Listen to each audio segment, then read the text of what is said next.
Welcome to Diwakar physics. चलिए इस video में हम हाइट एंड डिस्टेंस का क्वेश्चन करेंगे। तो इसमें क्वेश्चन इस तरह से दिया है, drone camera is use to shoot an object P from two different positions R and S along the same vertical line QRS। तो ये ड्रोन कैमरा है और यहाँ पर ड्रोन कैमरा से इस लाइन पे रहना है उसको और ये P में इसको शूट करना। ठीक है, अभी एंगल ऑफ डिप्रेशन दिया है of the object P from these two positions are 35 degree and 60 degree respectively। तो R में 35 और S में 60 डिग्री। ठीक है, तो ये एंगल दिया हुआ है, एंगल ऑफ डिप्रेशन। अभी आपको निकालना है if the distance of the object P from Q is 50। अभी ये बेस से ये Q से 50 मीटर दूर में है, तो ये डिस्टेंस दिया है। तो आपको निकालना है distance between R and S। तो ये डिस्टेंस निकालना।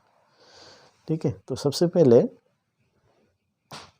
यहाँ डायग्राम दिया है, तो कभी कभी बिना डायग्राम का भी रहता है।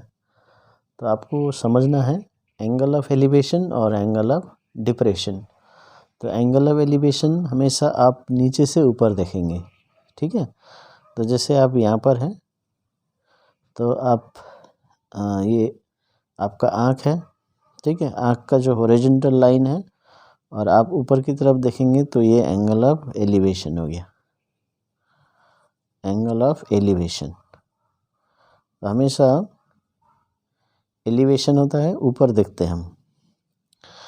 ठीक है, बेस के साथ, और आँख में से हॉरिजॉन्टल के साथ लेना एंगल। और वैसे ही जो डिप्रेशन जो होता है वो हम नीचे की तरफ देखते हैं, ये नीचे की तरफ देखते हैं। और हमारा आँख यहाँ पर है तो इसके साथ हॉरिजॉन्टल लेना है, तो ये एंगल ऑफ डिप्रेशन बोलता है।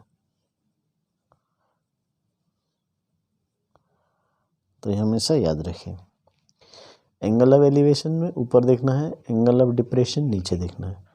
और किसके साथ एंगल है?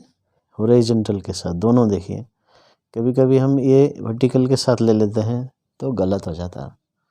ठीक है, तो यहाँ पर देखिए अभी एस से पीक में देखना है कैमरा को, तो वो इसको यहाँ शूट करना है। तो ये हॉरिजॉन्टल के साथ देखिए 60 डिग्री लेना है, और आर से जब इसको देखेंगे तो ये हॉरिजॉन्टल के साथ 35 लेना है। ठीक है, तो ये याद रखना 35। तो जो एंगल ऑफ डिप्रेशन है वो हॉरिजॉन्टल के साथ है। तो आप 60 मत लेना, इसको मत लेना, इसको भी नहीं लेना 35। तो ये बहुत मिस्टेक करते हैं बच्चे लोग, तो आप नहीं करेंगे, है ना। ये मिस्टेक अभी से नहीं करेंगे, हमेशा हॉरिजॉन्टल के साथ। एलिवेशन भी हॉरिजॉन्टल और डिप्रेशन भी हॉरिजॉन्टल के साथ लेना है। तो चलिए अभी यहाँ पर ये डायग्राम दिया है तो कोई दिक्कत नहीं है। अभी जब हम डायग्राम बना लेते हैं उसके बाद हमें जो दिया है डिस्टेंस वो ले लेंगे, और हमें चाहिए ये, और हम ट्रिग्नोमेट्री क्या करेंगे, राइट एंगल ट्रायंगल में लगाएंगे और उसी में से एक एंगल के हिसाब से लेंगे। ठीक है ना। तो अभी हम देख रहे हैं कि ये जो एंगल है ये बाहर दिए हैं, कोई भी ट्रायंगल के अंदर में नहीं है। तो आप देख सकते हैं ये हॉरिजॉन्टल है और ये भी हॉरिजॉन्टल है, तो दोनों हॉरिजॉन्टल डायरेक्शन है, तो ये पूरा 60 डिग्री हो जाएगा। और ये 35 है तो अल्टरनेट एंगल, जैसे ये 60 हुआ अल्टरनेट एंगल और ये 35 हो जाएगा। तो 35 डिग्री एंगल हमें लेना है अंदर की तरफ, और ये अल्टरनेट एंगल के हिसाब से लेते हैं क्योंकि ये भी हॉरिजॉन्टल है, ये भी पैरेलल है। अच्छा, अभी हमारे पास दो ट्रायंगल है, देखिए। तो एक है, मैंने दो राइट ट्रायंगल है ये, तो एक हो गया ये और एक हो गया पूरा। तो ये भी है लेकिन इसका कोई काम नहीं है यहाँ पर, ठीक है, ये 90 डिग्री नहीं है। तो हम क्या करेंगे, आर पी क्यू लेंगे और पी या एस पी क्यू ले लेंगे। तो ये दो ट्राइंगल में हम ट्रिग्नोमेट्रिक रेशियो लगाएंगे और क्योंकि ये दिया हुआ है तो इसके रिस्पेक्ट में हमें ये निकालना है, तो ये दोनों निकाल लेंगे फिर माइनस कर देंगे। तो देखिए अभी इसमें डायग्राम देखते हैं, कभी कन्फ्यूजन लगता है हमें करना क्या है, तो लेकिन जो दिया हुआ डिस्टेंस है और जो चाहिए हमें उसके साथ रिलेशन आपको लेना है, ठीक है। तो यदि आप इसी डायग्राम से समझ सकते हैं तो बहुत अच्छी बात है। यदि इसे डायग्राम में समझना मुश्किल होता है तो आप अलग से ले सकते हैं। देखिए मैं ये डायग्राम को, ये राइट ट्रायंगल को अलग से ले सकता हूँ ऐसे, जैसे यहाँ बना है वैसे आप भी बना लीजिए। और यदि आप इसी डायग्राम से समझ सकते हैं तो कोई बात नहीं है, यहीं से एक्स्ट्रा बनाना नहीं पड़ेगा। देखिए तो पी क्यू आर है ना, तो ये 35 डिग्री 90 डिग्री है और हमें ये दिया हुआ है 50 मीटर, हमें ये निकालना, हम ये निकालेंगे क्योंकि इसके हेल्प से हम ये निकाल पाएंगे वर्टिकल, ठीक है। तो अभी हमारे पास एक सिंपल ट्रायंगल आ गया जिसमें एक साइड दिया है और दूसरा साइड निकालना है, एंगल भी दिया है। अभी इसमें से देखेंगे हमको चाहिए परपेंडिकुलर, ठीक है ना, ये जो 90 डिग्री का अपोजिट होता है हाइपोटेन्यूज, ये हमें नहीं चाहिए। ये अपोजिट साइड होता है परपेंडिकुलर जो 90 डिग्री बनाता है, और ये एंगल के साथ वाला जो होता है वो बेस होता है, तो ये बेस हो गया। अभी बेस दिया है, परपेंडिकुलर चाहिए, तो बेस और परपेंडिकुलर के साथ कौन सा रिलेशन है, तो tan का रिलेशन है, तो tan 35 लेंगे। So tan theta is equal to P by B, turned permanently black. Some people have curly brown hair turned permanently black, turned permanently black. तो ये हम लेंगे। अभी tan 35 इक्वल्स टू P क्या है, आर क्यू, और B क्या है, देखिए 50 मीटर। अभी ये समझ में आ गया। अभी हमें क्या करना है, tan 35 का वैल्यू लेना है। ज़्यादातर 30 डिग्री 60 डिग्री 45 डिग्री ऐसे में आता है, लेकिन यहाँ पर जो दूसरा एंगल भी दिया है तो उसके लिए चिंता नहीं है, हमें ट्रिग्नोमेट्रिक टेबल दिया जाएगा एग्ज़ाम में, तो वो यूज़ करना। तो इसके लिए हम नेचुरल tan वाला जो टेबल देखना है, देखिए नेचुरल टेंजेंट, ठीक है, नेचुरल टेंजेंट। तो इसमें कौन सा डिग्री है, 35 डिग्री। आप साइड में देखते हैं तो यहाँ पर एंगल्स दिए हैं, देखिए डिग्रीज, ठीक है। तो हम जाएंगे 35 में, तो 35 कहाँ आता है, ये 35, ठीक है ना, ये 35 आ गया। अभी 35 का ऊपर में यदि हम देखते हैं, क्योंकि हमारे पास सिर्फ 35 है, सो 35.0 वाला ले लेंगे, ठीक है। ऊपर फिर 0.1 0.2 करके दिया है या मिनट्स में दिया है, तो हम 35 मतलब 35 का 0 में देखेंगे, यानी कि पहले वाले कॉलम में हम देख लेंगे।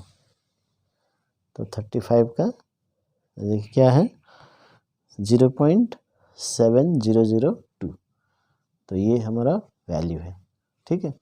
तो ये टेबल से आपको वैल्यू देख लेना है नेचुरल tan से।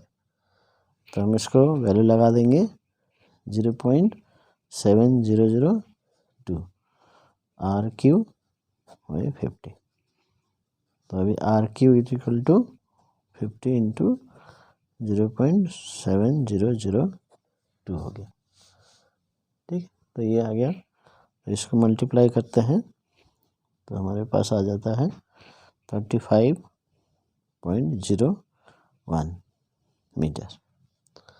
तो ये आ गया। तो हमारे पास कौन सा वैल्यू आ गया, ये वैल्यू आ गया, यानी कि ये वैल्यू आ गया RQ।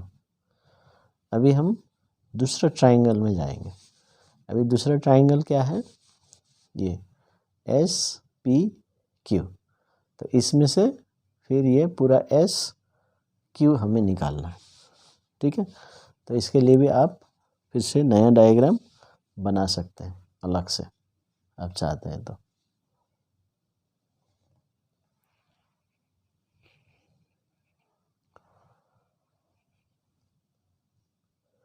तो देखिए मैंने यहाँ पर डायग्राम बना लिया SPQ, ठीक है। ये SPQ यहाँ पर जो था 60 डिग्री पूरा, 90 और ये है 50। तो अभी यहाँ पर फिर हमें क्या चाहिए, SQ चाहिए, पूरा SQ निकाल लेंगे, ठीक है। SQ पूरा निकाल लेंगे और SQ निकालने से क्या है, फिर ये RQ माइनस कर देंगे तो हमारे पास RS जो नोन वैल्यू आ जाएगा।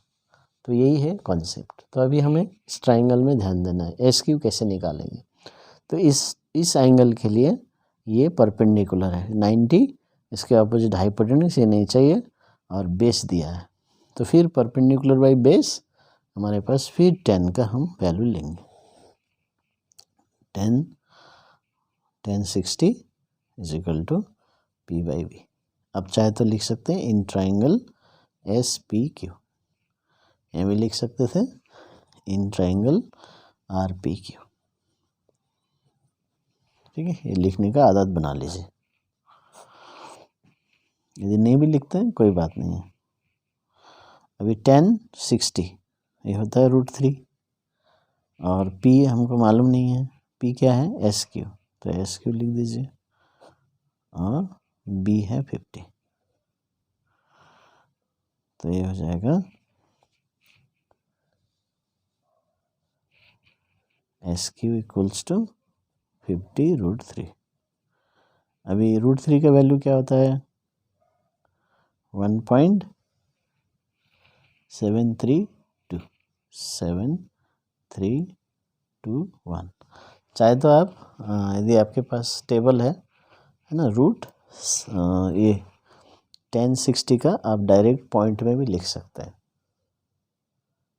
ये देखिए, तो ये नेचुरल 10 का, ये देखिए 60 में 1060 यदि आपके पास टेबल रहता है ना तो दिया जाता है तो 1.7321। तो ये टेबल से देख सकते हैं। तो आपको √3 फिर उसका वैल्यू वो याद करने का भी ज़रूरत नहीं है, ठीक है। 1.7321।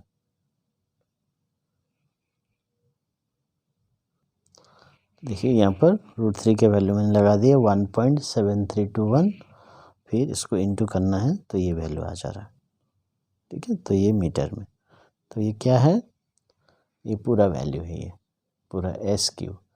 और SQ में से अभी हम देखेंगे, दो वैल्यू तो निकाल लिया, अभी हम देखेंगे कि SQ है ना। तो जब SQ निकाल लिए फिर RQ निकाल लिए, तो इसमें से SQ में से RQ माइनस कर देंगे तो ये RS निकल जाएगा जो क्वेश्चन में पूछा है, ठीक है। तो अभी हमें क्या करना है, माइनस करना है। तो ये दो वैल्यूज़ को माइनस करना, देयरफॉर हम लिखेंगे RS is equal to SQ minus RQ। तो 86.605 माइनस 35.01। तो इसको माइनस कर देते हैं तो आ जाता है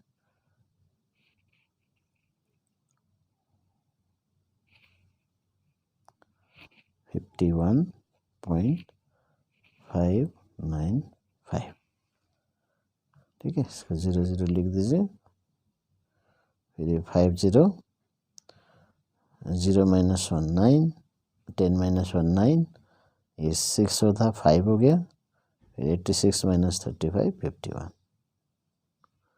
तो ये आ गया। अभी क्वेश्चन में और एक बात दिया है कि करेक्ट टू मीटर, तो ये भी आपको कॉन्सेप्ट याद रखना है। एक्चुअली हम लोग आंसर 2 डिजिट में डेसिमल पॉइंट का 2 डिजिट लिखते हैं, लेकिन यहाँ पर बोलता है करेक्ट टू नियरेस्ट मीटर, तो इसका मतलब पॉइंट हटा देना।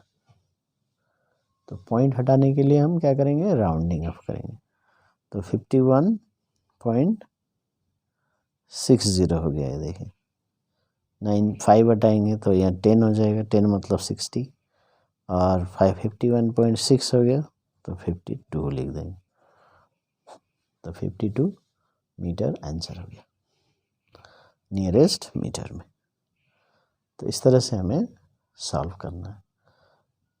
तो यदि 45 डिग्री, 30 डिग्री, 60 डिग्री आते हैं तो √2, √3 के वैल्यू के हिसाब से हम कर सकते हैं, लेकिन उनके अलावा कुछ और एंगल आता है तो हम टेबल फॉलो करेंगे और टेबल से आसानी से हम कर सकते हैं। Thank you.